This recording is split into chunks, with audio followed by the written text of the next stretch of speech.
FM band 101.7 मेगाहर्ट्झवर आकाशवाणीचं हे छत्रपती संभाजीनगर केंद्र आहे. श्रोते हो, 6:05 झाली आहेत.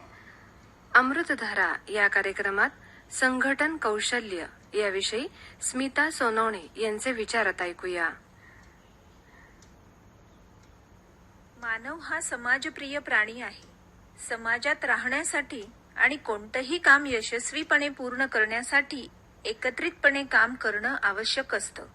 अनेक लोकांना एकत्रित आणून त्यांचे योग्य नियोजन करणं आणि ठरलेल्या उद्दिष्टांसाठी सर्वांना प्रेरित करणं या क्षमतेला संघटन कौशल्य असं म्हणतात. संघटन कौशल्य म्हणजे केवळ वस्तूंची मांडणी करणं नव्हे, तर ती एक मानसिक शिस्त आहे, ज्यामध्ये व्यक्ती आपली मते, वेळ, संसाधने आणि कार्यपद्धती यांची सांगड घालून अपेक्षित ध्येय गाठते. आधुनिक युगात जिथे कामाचा व्याप आणि माहितीचा ओघ प्रचंड आहे, तिथे संघटन कौशल्य आत्मसात करणं अनिवार्य झालं आहे.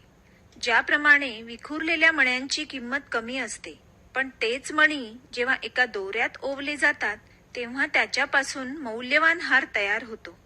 म्हणजेच विखुरलेल्या कामांना सुसूत्रता देणं म्हणजेच संघटन होय. कोणतंही कार्य सुरू करण्यापूर्वी त्याचा आराखडा तयार करणं म्हणजेच नियोजन करणं. यामध्ये काय करायचं आहे, कसं करायचं आहे आणि किती वेळात पूर्ण करायचं आहे या प्रश्नांची उत्तरं शोधली जातात. उत्तम नियोजक संभाव्य अडचणींचा विचार करून प्लॅन बी तयार ठेवतो.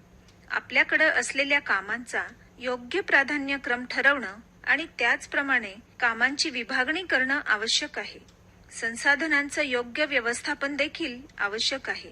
संसाधनं म्हणजे केवळ पैसा नव्हे, तर मनुष्यबळ, तंत्रज्ञान, जागा आणि माहिती उपलब्ध असलेल्या मर्यादित साधनांचा वापर करून जास्तीत जास्त आउटपुट मिळवणं हे खऱ्या अर्थानं संघटन कौशल्याचं गमक आहे.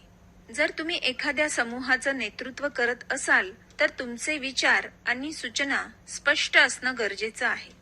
चुकीच्या संवादामुळं कामात गोंधळ निर्माण होऊ शकतो, जो संघटन कौशल्याच्या अभावाचं लक्षण आहे. मुंग्या या संघटन कौशल्यांचं जिवंत उदाहरण किंवा आदर्श आहेत.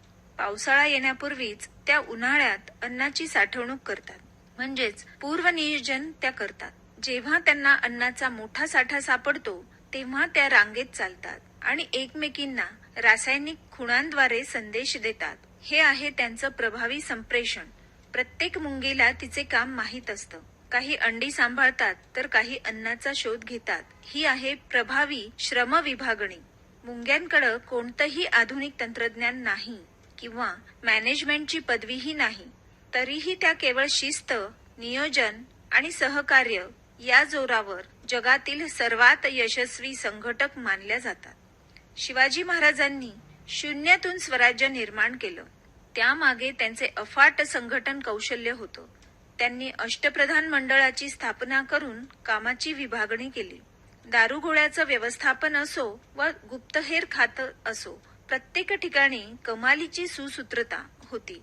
अतिशय मर्यादित साधन सामग्री असूनही त्यांनी मुघल आणि आदिलशाही सारख्या बलाढ्य सत्तांना नमवलं. कारण त्यांचं माणसं जोडण्याचं आणि कामाचं नियोजन करण्याचं कौशल्य अजोड होतं. एखाद्या गृहिणीकडे असणारं संघटन कौशल्य हे कोणत्याही कॉर्पोरेट मॅनेजरपेक्षा कमी नसतं. सकाळी मुलांची शाळा, पतीचा डबा, घरातील साफसफाई आणि पाहुण्यांचं स्वागत या सर्व गोष्टी ती एकाच वेळी हाताळते.